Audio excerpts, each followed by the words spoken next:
बिस्मिल्लाहिर्रहमानिर्रहीम। बेटा आज जो हम पढ़ने जा रहे हैं वो पढ़ने जा रहे हैं रीवैल्यूएशन के ऊपर पढ़ने जा रहे हैं कि रीवैल्यूएशन की एडजस्टमेंट्स कैसे होती हैं। तो हम स्टार्ट कर लेते हैं। हमारा आज का टॉपिक है रीवैल्यूएशन।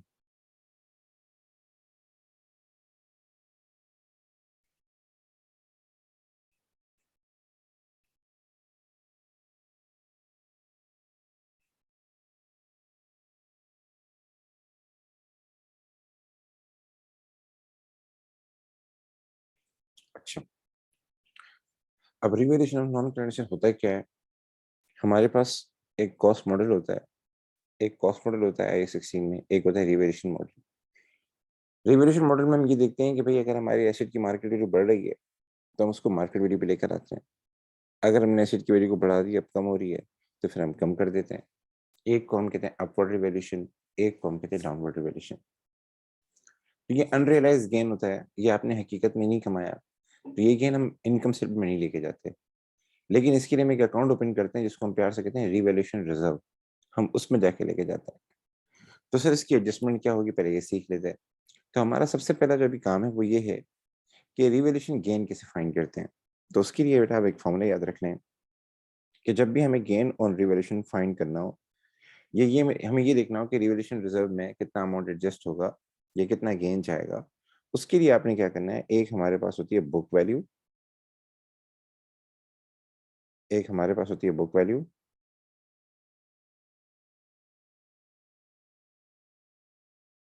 और एक हमारे पास होती है रीवैल्यूड वैल्यू।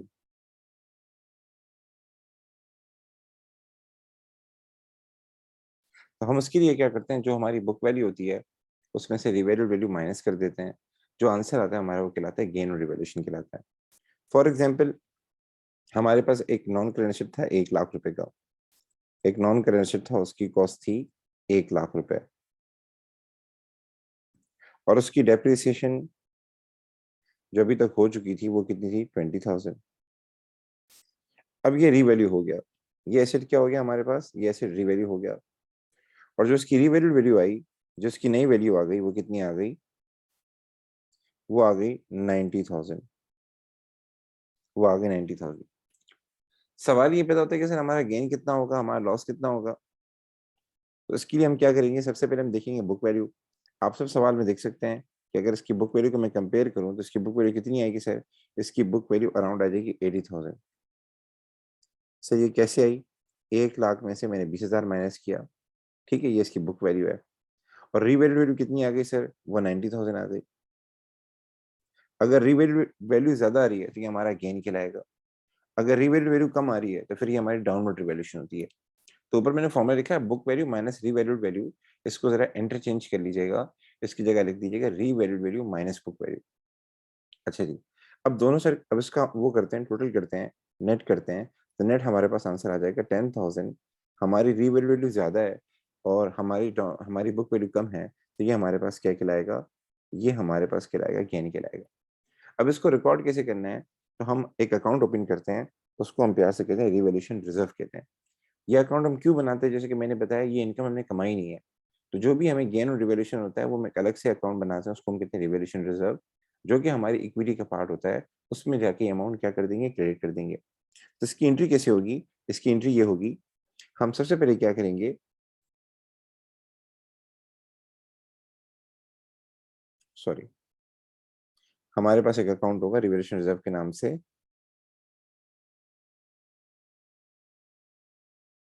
हम सबसे पहले क्या करेंगे, जो रिवैल्यूएशन रिजर्व के नाम से अकाउंट होगा उसको जाके क्रेडिट करेंगे, कितने से, जितना हमारी रिवैल्यूएशन हुई है। कितनी हुई है सर, 10,000। उसके बाद हम डेबिट करेंगे। तो अमूमन हमारे पास होता क्या है, जब भी हम रिवैल्यूएशन रिजर्व की एंट्री रिकॉर्ड करते हैं तो डेबिट करते हैं, सबसे पहले डेबिट करते हैं प्रोविजन फॉर डेप्रिसिएशन को। उसके बाद डेबिट करते हैं जो भी हमारे नॉन करेंट एसेट का कॉस्ट का अकाउंट होता है उसको डेबिट करते हैं। लेकिन पहले हम कोशिश करते हैं, इसको ट्राई करते हैं, किसको, प्रोविजन ऑफ डेप्रिसिएशन को। जितना हमें गेन हुआ है, अगर ये सारा यहाँ से एडजस्ट हो जाता है तो बहुत अच्छी बात है। अगर नहीं होता तो ये अमाउंट फिर कॉस्ट अकाउंट में जाएगा।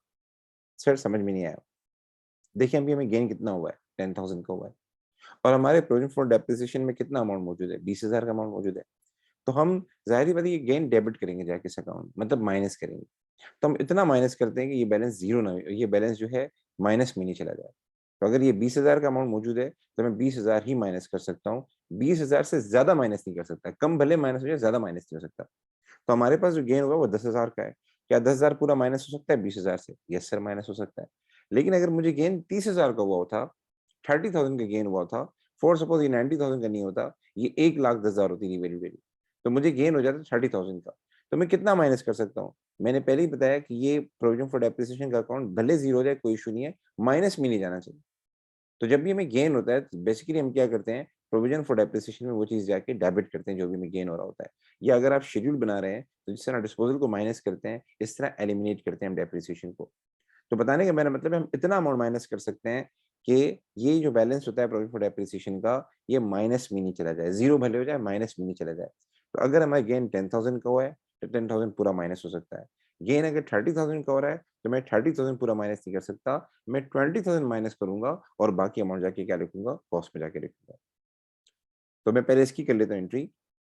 इसमें क्या होगा, हम 10,000 जाके क्या कर देंगे, हम 10,000 जाके प्रोविज़न फॉर डेप्रिसिएशन के अकाउंट में डेबिट कर देंगे, डिस्पोज़ल की तरह और शेड्यूल बना रहे हैं, तो जिस तरह डिस्पोज़ल को माइनस करते हैं डेप्रिसिएशन के उसमें क्या बोलते हैं कॉलम में, आप डेप्रिसिएशन के कॉलम में ओपनिंग बैलेंस लिखने के बाद, depreciation charge for the year के बाद, आप रिवैल्यूएशन की हेडिंग देके आप माइनस कर लीजिएगा 10,000।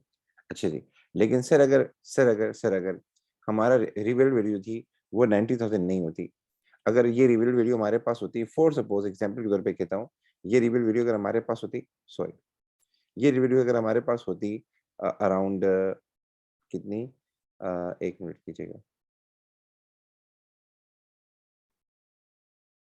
अगर ये रिवील वीडियो हमारे पास होती फॉर सपोज़ 1,15,000 होती, 1,15,000 होती, तो क्या होता? तो आप देख लें, अगर रिवील वीडियो हमारे पास 1,15,000 होती और उसमें से 80,000 हम माइनस कर देते, तो हमारे पास जो आंसर आ जाता, वो कितना आ जाता? वो आ जाता 25,000 आ जाता। तो हम यहाँ 25,000 नहीं सॉरी 35,000 आंसर आ जाता। ठीक है? अब इसमें क्या होगा? इसमें क्या होगा? तो गेन की एंट्री तो यही है। रिवैल्यूएशन रिज़र्व क्रेडिट होता है, प्रोविज़न फॉर डेप्शन डेबिट होता है, कॉस्ट डेबिट होता है। तो हम क्या करेंगे, हम 35,000 लिखेंगे रिवैल्यूएशन रिज़र्व में, ठीक है? और डेबिट कितना करेंगे प्रोविज़न फॉर डेप्रिसिएशन में? हम उतना अमाउंट कर सकते हैं, जितना हमारे पास प्रोविज़न फॉर डेप्रिसिएशन का बैलेंस है। इससे ज़्यादा नहीं कर सकते। तो हम 20,000 माइनस करेंगे प्रोविज़न फॉर डेप्रिसिएशन से, ठीक है? और बाकी जो 15,000 है वो कहाँ लिखेंगे?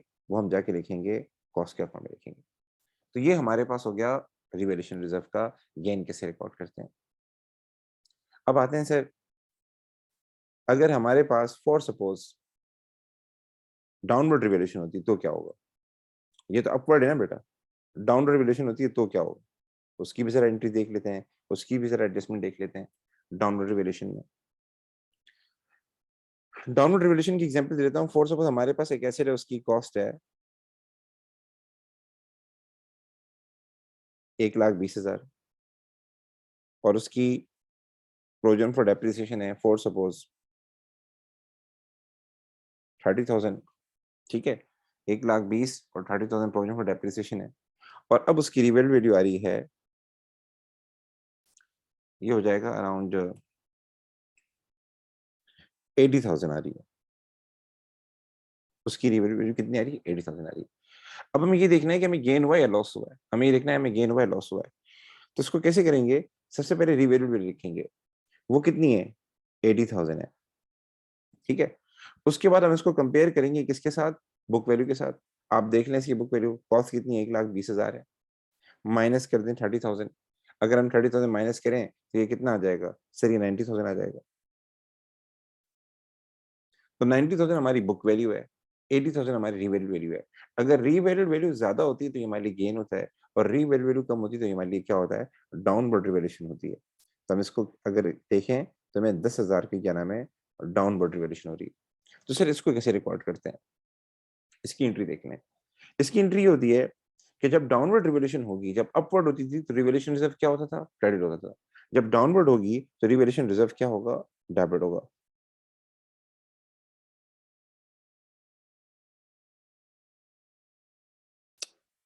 सॉरी, जब डाउनवर्ड रिवैल्यूएशन होगी तो रिवैल्यूएशन रिज़र्व क्या होगा सर?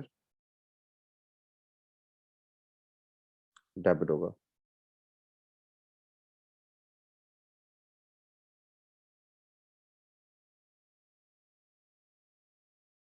ठीक। अच्छी दूसरी बात, इनकम स्टेटमेंट या फिर IS, oh sorry, income statement या फिर रिटेन अर्निंग, ये भी डेबिट हो सकता है। ठीक है। और उसके अलावा प्रोविजन फॉर डेप्रिसिएशन को हम कर देंगे क्रेडिट। ठीक है, अब सुनिएगा जरा, जब डाउनवर्ड रिवैल्यूएशन होगी, फॉर सपोज डाउनवर्ड रिवैल्यूएशन होगी 10,000 की, तो सर हम क्या करेंगे उस सूरत में? सबसे पहले हम रिवैल्यूएशन रिजर्व में जाके अमाउंट डेबिट करेंगे, लेकिन अगेन रिवैल्यूएशन रिजर्व माइनस में नहीं जाना चाहिए। रिवैल्यूएशन रिजर्व माइनस में नहीं जाना चाहिए। तो अगर आपके पास ऑलरेडी रिवैल्यूएशन का बैलेंस मौजूद है, तो आप ये 10,000 वहां से एडजस्ट करेंगे। अब इस एग्जाम्पल में नहीं लिखा, लेकिन मैं आपको लिख कर देता हूँ। फॉर सपोज हमारे रिवैल्यूएशन रिजर्व का जो बैलेंस था वो कितना था? वो 12,000 था। वो कितना था? 12,000 था। तो हम क्या करेंगे, ये 10,000 रुपए जाके, अब ये डाउनवर्ड रिवॉल्यूशन है, अब जाके हमें ऐड नहीं करना है इसमें जाके, अब हमें जाके इसमें से माइनस करना है। तो हम उतना ही माइनस कर सकते हैं जितना रिवॉल्यूशन रिजर्व का बैलेंस है, इससे ज्यादा नहीं कर सकते। इससे ज्यादा करेंगे तो हमारा रिजर्व माइनस में चला जाएगा, तो रिवॉल्यूशन रिजर्व माइनस में नहीं जाता। सो आपके पास अगर डाउनवर्ड रिवॉल्यूशन 10,000 की हो रही है, तो आप इतना माइनस कर सकते हैं रिवॉल्यूशन रिजर्व से जाके जितना उसमें बैलेंस मौजूद है, इससे ज्यादा नहीं कर सकते। तो अब अगर मैं इसकी एंट्री करूं, तो मैं क्या करूंगा, ये 10,000 रुपए जो हैं, ये मैं जाके रिवॉल्यूशन रिजर्व में जाके क्या कर दूंगा, डेबिट कर दूंगा, क्योंकि बैलेंस मौजूद है यहाँ पर। तो मैं यहाँ डेबिट कर दूंगा कितना, 10,000। और क्रेडिट कैसे करूंगा, आपका प्रोविजन फॉर डेप्रिसिएशन क्या हो जाएगा, क्रेडिट हो जाएगा। मतलब जिस तरह आप डेप्शन फॉर द ईयर लिखते हैं ना, उस तरह हमारा रिवॉल्यूशन का नाम देके 10,000 ऐड कर लीजिएगा शेड्यूल के अंदर जाके, या इसको प्रोविजन फॉर डेप्शन के अकाउंट में क्रेडिट कर दीजिएगा। नॉर्मली इसकी ट्रीटमेंट पूछी नहीं है उसने, सिंपल एसएफपी बनानी होती है या सोशी में इम्पैक्ट बताना होता है। अच्छा जी, लेकिन सर, अगर मेरे पास ये जो रिवॉल्यूशन रिजर्व का बैलेंस है, ये मेरे पास फॉर सपोज 7,000 का, तो क्या होता? तो उस सूरत में हम ये करते, सबसे पहले जाके, अब आप सुन लें बेटा, अगर गेन हो रहा होता है तो रिवॉल्यूशन रिजर्व क्रेडिट होता है। अगर हमें डाउनवर्ड रिवॉल्यूशन हो रही है तो फिर रिवॉल्यूशन रिजर्व डेबिट होगा। तो इसमें हम क्या करेंगे सर, इसमें हम रिवॉल्यूशन रिजर्व को जाके डेबिट करेंगे। लेकिन अभी आपसे मेरी बात हुई है, ये 10,000 की हमें लॉस हो रहा है हमें, और 7,000 हमारे पास बैलेंस अवेलेबल है। हम ज्यादा माइनस नहीं कर सकते, हम इतना माइनस कर सकते हैं जितना यहाँ पे बैलेंस अवेलेबल है। तो 7,000 हमारे पास क्या होगा, इसमें चला जाएगा रिवॉल्यूशन रिजर्व में। और बाकी जो 3,000 है, अगर आपने आईएएस बना रहे हैं, तो आप आईएएस के अंदर जाके लिख देंगे, जिस तरह डेप्शन लिखते हैं ना, इसी तरह जाके आप आईएएस में जाके लॉस ऑन रिवॉल्यूशन लिख दीजिएगा, या डाउनवर्ड रिवॉल्यूशन के नाम से उसको लिख दीजिएगा एक्सपेंस में। अगर आपका एसेट एडमिन का था तो एडमिन में जाके लिखिएगा, डिलीवरी व्हीकल थी तो डिस्ट्रीब्यूशन में जाके लिखिएगा। लेकिन अगर आपने आईएएस बना दिए, आप आईएएस नहीं बना रहे सवाल के अंदर, आप सवाल के अंदर सोशी बना रहे हैं, तो फिर ये रिटेन अर्निंग की कॉलम में जाएगा। या फिर आप एसएफपी बना रहे हैं, रिवाइज एसएफपी बना रहे हैं, तो ये रिटेन अर्निंग से एडजस्ट होगा। दोबारा सुन लें, अगर आप आईएएस बना रहे हैं तो ये आईएएस के अंदर डिफरेंस चला जाएगा। अगर आपने आईएएस बना दी है, एसओएफपी सवाल में दी, उसको रिवाइज कर रहे हैं, तो एसओएफपी में जो प्रॉफिट आता है वो रिटेन अर्निंग के अंदर आता है, वो उसमें शामिल होता है। तो कोई भी एडजस्टमेंट जो हमारे प्रॉफिट को इम्पैक्ट करेगी, वो जाके हमें क्या करना पड़ेगा, रिटेन अर्निंग से जाके एडजस्ट करना पड़ेगा। तो ये 3,000 का डिफरेंस हम रिटेनिंग में लिखेंगे, और प्रोविजन फॉर डेप्रिसिएशन को क्रेडिट कर देंगे कितने से, 10,000 से। यहाँ तक अब मैं समझता हूँ आपको ये बात तो क्लियर हो गई होगी कि गेन एंड लॉस को कैसे मैनेज करते हैं। अब हमारा अगला टॉपिक है, जो कि है कि भाई क्या नाम है, हम जो है वो कैसे रिकॉर्ड करेंगे, डेप्रिसिएशन वगैरह कैसे रिकॉर्ड करेंगे। बिस्मिल्लाहिर्रहमानिर्रहीम। अब डेप्सिंग की तरफ आ जाते हैं। सबसे पहली बात कि जब रिवॉल्यूशन जिस डेट पे होती है, वो डेट बड़ी इंपॉर्टेंट होती है। जिस डेट पे रिवॉल्यूशन होगी उसी डेट की बुक ली जाएगी। क्या मतलब, अगर फॉर सपोज आपके पास सवाल में 1 जनवरी को आपके पास सवाल में ट्रायल बैलेंस गिवन है, तो ट्रायल बैलेंस में जो वैल्यूज आती हैं, फॉर सपोज ट्रायल बैलेंस ने सवाल में दी हुई है,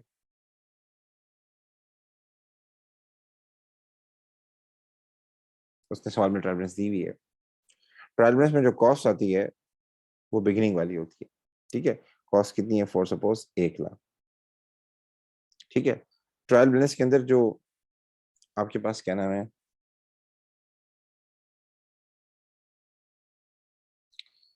यार अब आते हैं जरा सवाल की तरफ यार। बेटा मैं ये बात करना चाह रहा था कि आप लोगों को कि सर सवाल ये पैदा होता है कि हम बुक वैल्यू कौन सी लेंगे, क्या डेप्रिसिएशन फर्दर रिकॉर्ड करके दोबारा कंपेयर करेंगे, या फिर जो सवाल में बुक वैल्यू दी है वो लेंगे। तो बेटा ये डेट पे डिपेंड करता है, जिस डेट पे आपकी रिवैल्यूएशन हो रही है। अगर रिवैल्यूएशन आपके साल के शुरू में हो रही है, बिगिनिंग में हो रही है, तो जिस डेट पे रिवैल्यूएशन हो रही है उसी डेट की बुक वैल्यू ली जाती है। तो फिर बिगिनिंग बुक वैल्यू जाती है। अब फॉर सपोज़ आपको ट्रायल बैलेंस दिया हुआ है, ये आपको सवाल में इन्फॉर्मेशन दी हुई है, ये आपके पास कॉस्ट थी साल के शुरू में, ये आपके पास डेप्रिसिएशन थी साल के शुरू में, ठीक है? प्रोविज़न फॉर डेप्रिसिएशन जो अमाउंट होता है वो आपको ओपनिंग दिया होता है ट्रायल बैलेंस में। तो सवाल इसने दिया हुआ है कि आपके पास ये कॉस्ट है, ये प्रोविज़न फॉर डेप्रिसिएशन है और साल के शुरू में 1 जनवरी को हमारे पास रिवैल्यूएशन हुई 80,000 की। तो उस रूल्स में फिर ये होता है कि जिस तारीख पे रिवैल्यूएशन हो रही है, उस तारीख की बुक वैल्यू देखी जाती है। अब सवाल में ओपनिंग डेप्रिसिएशन दी हुई है आपको और आपको कॉस्ट भी गिवन है, तो आप कॉस्ट में से क्या करेंगे? आप डेप्रिसिएशन को माइनस कर देंगे, आपके पास ओपनिंग बुक वैल्यू आ जाएगी और उसको कंपेयर करेंगे रिवैल्यू वैल्यू के साथ, ठीक है? यहाँ तो वैसे रिवैल्यूएशन हो नहीं रही, उसकी वजह क्या है कि मैंने अमाउंट दोनों का सेम रखा है, लेकिन चलो मैं आप लोगों की खातिर इसको चेंज कर देता हूँ। मैं इस अमाउंट को कर देता हूँ 90,000। तो ये है कि फिर आपको वाज़ेह फ़र्क नज़र आएगा। तो 80,000 की बुक वैल्यू हमारे पास आ रही है, 90,000 की रिवैल्यूड वैल्यू है, 10,000 का हमारा गेन रिकॉर्ड हो जाएगा। लेकिन सर सवाल ये पैदा होता है कि अगर हमारे पास रिवैल्यूएशन साल के एंड में हो रही है, तो क्या होगा? अगर साल के एंड में हो रही है, तो ये जो बुक वैल्यू आपको सवाल में दी हुई है ना, ये ट्रायल बैलेंस है। तो ये डेप्शन ओपनिंग होता है ज़्यादातर। ये जो डेप्शन आपके पास गिवन होती है, प्रोविज़न फॉर डेप्शन, ये ओपनिंग होती है। इसमें इस साल की डेप्शन इंक्लूड नहीं होती। तो फिर आपने क्या करना है, इस साल की डेप्शन रिकॉर्ड करनी है सबसे पहले। क्या मतलब? अगर मैं सवाल को थोड़ा चेंज करूँ आप लोगों की खातिर समझाने के लिए, मैं इसकी जगह लिख देता हूँ 1 लाख लिख व 95,000 लिख देता हूँ रिव ठीक है ना? तो अगर साल के एंड में रिवैल्यूएशन हो रही है, साल के एंड में 31 दिसंबर को आपको वो कह रहा है हमारा ये साल 2019 का चल रहा है और वो कहता है कि 31 दिसंबर 2019 को हमारा एसेट रिवैल्यू हो गया, तो क्या होगा? तो उसकी सूरत फिर ये होती है कि सबसे पहले आपने डेप्शन फाइंड करनी होगी और वो डेप्शन आईएएस में बाकायदा रिकॉर्ड भी होगी, शेड्यूल में भी जाएगी, ठीक है? ये ज़हन में बैठा लीजिएगा। तो आइए हम डेप्शन फाइंड कर लेते हैं। हम 1 लाख के ऊपर 10% लगा लेते हैं, तो ये आ जाएगा हमारे पास 10,000। तो सबसे पहले हम क्या करेंगे डेप्शन फाइंड करेंगे। सर वो कितनी आ गई 10,000। अब इसका क्या इम्पैक्ट पड़ेगा? आपकी बुक वैल्यू रिवाइज़ हो जाएगी। वैसे बुक वैल्यू 80,000 आ रही थी, लेकिन अब बुक वैल्यू कितनी आ जाएगी? 1 लाख आपके पास कॉस्ट है, उसमें से माइनस कर दीजिएगा डेप्शन पहले कितनी हुई थी 20,000, 10,000 और माइनस कर दें, तो ये हो जाएगी 30,000। तो टोटल आपके पास आ जाएगी 70,000। तो 70,000 हमारे पास क्या है रिवाइज़ बुक वैल्यू है। अब आपने इसको कंपेयर करना है किसके साथ? आपने इसको रिवील वैल्यू के साथ कंपेयर करना है। अच्छा ये डेप्शन जो आप 10,000 है ना ये आईएएस में जाएगी बेटा। ये आईएएस में रिकॉर्ड करेंगे, ठीक है? हमारा इस साल का एक्सपेंस है और ये शेड्यूल के अंदर भी जाएगा, डेप्शन चार्ज फॉर द ईयर का पार्ट बनेगा, ठीक है? अच्छा जी, अब आपने क्या करना है इसको कंपेयर करना है किसके साथ? रिवेल वैल्यू के साथ। तो आप देख लें 25,000 का आपको गेन है। तो ये रिवैल्यूएशन रिज़र्व में 25,000 जाएगा। और ज़ाहिर-सी बात है जब आप उसको एडजस्ट करेंगे, तो डेप्रिसिएशन के अकाउंट में कितना एडजस्ट होगा? तो आपके पास 30,000 का बैलेंस अवेलेबल है, तो 25,000 पूरा का पूरा डेप्रिसिएशन में जाके डेबिट हो जाएगा या बाद में जाके माइनस करेंगे, ठीक है? अच्छा जी, सर साल के बीच में अगर हो रही हो साल के बीच में अगर हो रही हो, तो बेटा फुल ईयर अगर मेथड है, तो फुल ईयर मेथड है तो हम उसको ओपनिंग ही कंसीडर करेंगे, ओपनिंग ही कंसीडर करेंगे। लेकिन अगर वो वाला मेथड है, क्या बोलते हैं मंथली है, मंथली है, तो मंथली में फिर ये होगा क्योंकि मैंने कहा रूल क्या है, जिस तारीख पे रिवैल्यूएशन हो रही है, उस तारीख तक की डेप्शन आनी चाहिए। उस तारीख की बुक वैल्यू कंपेयर होती है। जिस तारीख पे रिवैल्यूएशन हो रही है, उसी तारीख की बुक वैल्यू देखी जाती है। साल के एंड की हो रही है, तो साल के एंड की बुक वैल्यू निकालनी पड़ेगी। तो एक डेप्शन और करनी पड़ती है। साल के शुरू में हो रही है, तो बुक वैल्यू सवाल में गिवन होती है, कोई मसला नहीं। लेकिन अगर मंथली सिस्टम आप फॉलो कर रहे हैं और 9 महीने के बाद रिवैल्यूएशन हो रही है, तो 9 महीने की आपको पहले डेप्शन निकालनी पड़ेगी, बुक वैल्यू को रिवाइज़ करना पड़ेगा, देन आप कंपेयर करेंगे रिवैल्यूएशन रिज़र्व के साथ। तो मंथली का ख्याल कर लीजिएगा, एक सवाल ऐसा आ चुका है पेपर में कि 9 महीने के बाद रिवैल्यूएशन हो रही थी और उसने 9 महीने की डेप्शन रिकॉर्ड की थी। अब सर आगे चलते हैं कि सर साल के शुरू में रिवैल्यूएशन हुई या मंथली था, 9 महीने के बाद रिवैल्यूएशन हुई, तो बाकी जो अरसा रह गया, अगर साल के शुरू में रिवैल्यूएशन हुई, तो आप ज़ाहिर है सब्सिक्वेंट डेप्शन रिकॉर्ड करेंगे। सब्सिक्वेंट डेप्शन का मतलब क्या है कि जो रिवैल्यूड वैल्यू उस पे लगाएँगे डेप्रिसिएशन। अगर 9 महीने के बाद आपकी रिवैल्यूएशन हुई, मंथली सिस्टम था, तो बकाया क्या नाम है 3 महीनों की आप डिडक्शन रिकॉर्ड करेंगे, दोबारा निकालनी पड़ेगी। यानी आफ्टर रिवैल्यूएशन आपको डिडक्शन निकालनी पड़ेगी। तो रिवैल्यूएशन के बाद अगर मुझे डिडक्शन निकालनी पड़े, अच्छा साल के एंड में अगर रिवैल्यूएशन हो तो फिर हम डिडक्शन नहीं निकालते रिवैल्यूड वैल्यू पे। डिडक्शन पुरानी वैल्यू पे लेते हैं। लेकिन साल के शुरू में अगर रिवैल्यूएशन होती है या साल के बीच में अगर होती है मंथली सिस्टम है, तो डेप्रिसिएशन फिर रिवैल्यूड वैल्यू पे लगेगी बकाया पीरियड के लिए। तो उसके लिए फिर एक फार्मूला यूज़ होता है, वो याद रख लें। वो ये कि अब डिडक्शन अप्लाई होगा रिवैल्यूड वैल्यू पे। अगर आपका रिड्यूसिंग बैलेंस मेथड है, तो उसपे हम क्या करते हैं,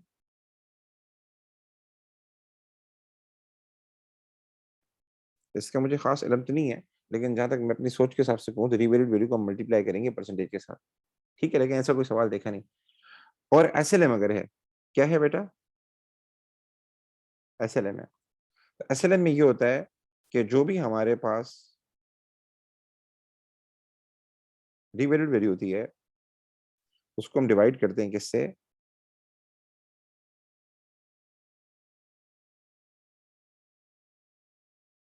रिमेनिंग लाइफ से।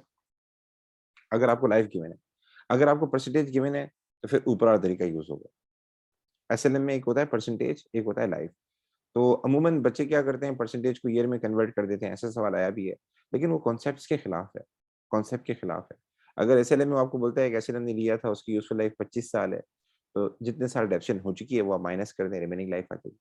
ठीक है? तो एसएलएम में अगर उसने ईयर्स दिए हुए हैं, तो फिर ये वाला फॉर्मूला लगेगा। एसएलएम में परसेंटेज दी है, तो ये वाला फॉर्मूला लगेगा। लेकिन एक सवाल ऐसा आ चुका है पेपर में, आपके इत्तला के लिए से, जिसमें 4% लिखा हुआ था और बच्चों ने क्या किया, उसको कन्वर्ट किया ईयर में। क्योंकि एक चीज़ अगर हर साल 4% डेप्रिसिएशन हो, तो डेप्रिसिएशन जो परसेंटेज होती है, वो टोटल परसेंटेज होती है 100 के बराबर। तो 100 को अगर आप डिवाइड बाय 4 कर देंगे, आपके पास आ जाएगा 25 साल। तो कुछ बच्चों ने क्या किया, वो आपके पास, यानी इसका सिंपल सा तरीका होता है, अगर एक चीज़ परसेंटेज में दी और मुझे ईयर में कन्वर्ट करना हो, तो 100 को डिवाइड कर दें उस परसेंटेज के साथ। तो अगर एक चीज़ 4% डेप्रिसिएट होती है, तो इसका मतलब टोटल उसको कितने साल लगेंगे? 25 साल लगेंगे। तो ये तरीका बच्चों ने यूज़ किया था, पर ये कॉन्सेप्ट के खिलाफ है। कॉन्सेप्ट ये है कि अगर आपको ईयर्स दिए हुए सवाल में, तो फिर आपने क्या करना है, ये वाला तरीका यूज़ करना है। ईयर्स नहीं दिए हुए, परसेंटेज दी हुई, तो ये वाला तरीका करना है। तो अभी इन्होंने रिसेंटली सॉफ्टवेयर अपना अपडेट किया है, इससे पहले इनका सॉफ्टवेयर अपडेट नहीं था और एक जगह जाके चेंजेस किए, एक जगह नहीं की। अब इन्होंने रिसेंटली पेपर में सवाल में सॉफ्टवेयर अपना अपडेट किया है। अच्छा, रिमेनिंग लाइफ पे ज़रा आ जाएँ। अब फॉर सपोज़ मैं आपको एग्ज़ाम्पल दे रहा हूँ कि मैंने एक एसेट को रिवैल्यू किया और उसकी रिवैल्यू वैल्यू आ गई ₹1,00,000, ठीक है? साल के शुरू में रिवैल्यू किया था, ठीक? अच्छा जी। अब सवाल में सीन ये आ रहा है कि उसने मुझे ये बोला है कि ये एसेट कितने साल का है? इसकी यूज़फुल लाइफ थी 25 साल, यूज़फुल लाइफ थी 25 साल और इसकी कॉस्ट इस सवाल में दी हुई है, वो थी 80,000, ठीक है? और डेप्रिसिएशन जो है, बल्कि 25 साल नहीं करता, मैं अपने आप इसकी कर देता हूँ 8 साल कर देता हूँ। इसकी यूज़फुल लाइफ इसने दी थी 8 इयर्स और इसकी कॉस्ट थी 80,000 और सवाल में जो इसकी डेप्रिसिएशन अब तक हो चुकी थी, वो कितनी आ रही थी? वो सवाल में आ रही थी अराउंड 24,000 आ रही थी, 24,000 आ रही थी। तो सम टाइम ये होता है कि रिमेनिंग लाइफ के लिए 2 चीज़ें बड़ी इंपॉर्टेंट है। रिमेनिंग लाइफ के लिए 2 चीज़ें बड़ी इंपॉर्टेंट है। नंबर 1, कि आपको टोटल यूज़फुल लाइफ दी हुई हो। दूसरा, आपको डेट बताई हो जिस तारीख को वो मशीन हमने परचेज़ की थी, तारीख दी हुई हो, डेट दी हुई हो। या फिर उसने आपको डेप्रिसिएशन दी हुई हो, टोटल डेप्रिसिएशन, तो उससे भी फाइंड हो जाएगा। तो मैं दोनों तरीके करके दे रहा हूँ आपको, दोनों तरीके से फाइंड करके दे रहा हूँ। अब इस सवाल में इसने हमें ये दिया हुआ है, क्या बोलते हैं? टोटल डेप्रिसिएशन दी हुई है और वो कितनी है? 24,000। तो अब इसमें हम कैसे काम करेंगे? हमें ये देखना है कि भाई टोटल लाइफ कितनी है? 8 साल और कितने साल की डेप्रिसिएशन हो चुकी है वो माइनस करना है। जितने साल की डेप्रिसिएशन हो चुकी है वो माइनस करना है। तो 24,000 हमारे पास प्रोविज़न फॉर डेप्रिसिएशन का बैलेंस है। तो 80,000 को हम डिवाइड करेंगे 8 से, 80,000 को हम डिवाइड करेंगे 8 से, तो ये आपके पास कितना आ जाएगा? 10,000 आ जाएगा। इसको ज़रा मैं 30,000 कर देता हूँ, तो ये आपके पास कितना आ जाएगा? 10,000 आ जाएगा। तो प्रोविज़न फॉर डेप्रिसिएशन का बैलेंस मैं कर देता हूँ 30,000, ठीक है? दोबारा सुन लीजिएगा। 80,000 हमारी कॉस्ट है, डिवाइड कर दिया आपने इसको 8 से, आपके पास आ जाएगा 10,000। तो 10,000 हमारी 1 साल की डेप्रिसिएशन हो गई और ये कितनी आ रही है? 30,000 आ रही है। तो 30,000 को आप 10,000 से डिवाइड करेंगे, आपके पास आंसर आ जाएगा 3 ईयर। इसका मतलब 3 साल की डेप्रिसिएशन क्या हो चुकी है? हो चुकी है। तो 8 साल यूज़फुल लाइफ है, 3 साल की डेप्रिसिएशन हो चुकी है, तो 8 में से 3 माइनस कर दें, इट मीन्स हमारे पास जो आंसर आ जाएगा वो कितना आ जाएगा? 5, इसको मैं 5 से डिवाइड करूँगा, रियल वैल्यू को। अच्छा, एक तरीका तो ये है कि अगर उसने आपको टोटल डेप्सिएशन दी हुई है, तो डेप्सिएशन पर ईयर फाइंड करें और टोटल डेप्सिएशन से उसको डिवाइड कर दें। आपके पास जितने साल डेप्सिएशन हो चुकी है वो आ जाएगा और यूज़फुल लाइफ से वो माइनस कर दें। दूसरा तरीका, वो आपको बोल दे कि भई ये एसेट मैंने खरीदा था 1 जनवरी 2015 को खरीदा था। आपको टाइम दे देगा, ये हमने 1 जून 2015 को खरीदा था। 2015 गुज़रा, 16 गुज़रा, 17 गुज़रा और हमने इसको रिवैल्यू किया 1 जनवरी 2018 को, या हमने इसको रिवैल्यू किया चलो 2018 में जाके रिवैल्यू किया। हमारा साल एंड होता है 31 दिसंबर में। हमारा साल एंड होता है 31 दिसंबर में। तो आपने ये देखना है कितने साल की रेफरेंस पे लग चुकी है। तो 2000 31 दिसंबर 2015 पहला साल हो जाएगा, 2016 दूसरा साल हो जाएगा, 2017 तीसरा साल हो जाएगा। इसका मतलब 15 में, 16 में, 17 में 3 साल की इसकी डेप्रिसिएशन लग चुकी है और ये इसका चौथा साल चल रहा है। तो 3 साल की डेप्रिसिएशन इस पे लग चुकी है, तो इसमें हम क्या करेंगे 8 में से क्या करेंगे 3 माइनस कर देंगे, हमारे पास हो जाएगा 5 उससे डिवाइड कर देंगे। तो दोबारा सुन लें, अगर एक एसेट रिवैल्यू हो रहा है, एसएलएम है, यूज़फुल लाइफ दी हुई है, तो फिर आपने ये वाला फॉर्मूला लगाना है। परसेंटेज दी हुई है तो ये वाला फॉर्मूला लगाना है, ठीक है? अच्छा जी, और यूज़फुल लाइफ दी हुई हो तो मसला ये होता है, यूज़फुल लाइफ में से रिमेनिंग लाइफ कैसे फाइंड करेंगे? जितने साल की डेप्रिसिएशन हो चुकी है वो माइनस करनी है। डेट दी हुई है तो काउंट करते जाएँ कितने साल की डेप्रिसिएशन लग चुकी है। और अगर आपको टोटल डेप्रिसिएशन दी हुई है, तो टोटल डेप्रिसिएशन को डेप्रिसिएशन पर ईयर से डेप्रिसिएशन पर ईयर कैसे आएगी? 80,000 को डिवाइड बाय 8 करेंगे, आपके पास पर ईयर आ जाएगी। तो 30,000 को डिवाइड कर लीजिएगा, 1 साल की डेप्रिसिएशन से आपके पास ईयर आ जाएँगे जितने साल की डेप्रिसिएशन लग चुकी है। जज़ाकल्लाह बेटा। मेरी थोड़ी ज़बान वगैरह में तकलीफ़ थी तो इसके लिए बहुत माज़रत करूँगा। जितना हो सका मैंने किया। अल्लाह ताला आप लोगों को कामयाब करे। जज़ाकल्लाह। अस्सलाम वालेकुम।